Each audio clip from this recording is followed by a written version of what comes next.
So let's try to solve out here and try doing out the factorizing for the quadratic trinomials again. For this one, we are going to start for this part. We have a 5x squared minus 13x. So you're going to find out the two numbers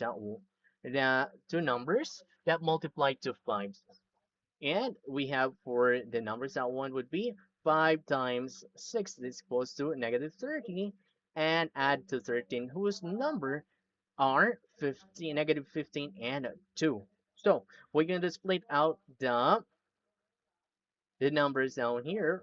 We have that one. So this now as 5x squared minus 15x minus 2x.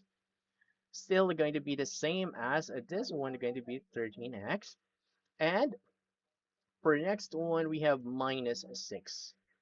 Okay, now since we have to factor this one by a group, now here we have now as 5x minus x minus 3.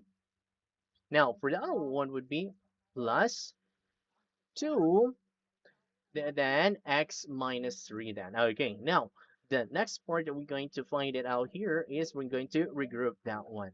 Now for to regroup that then we have now as 5x plus 2 plus 2 and the other would be x minus 3. Okay, so that is, and always use. Now try to remember out, these are the things that we can do to solve out to factor these numbers.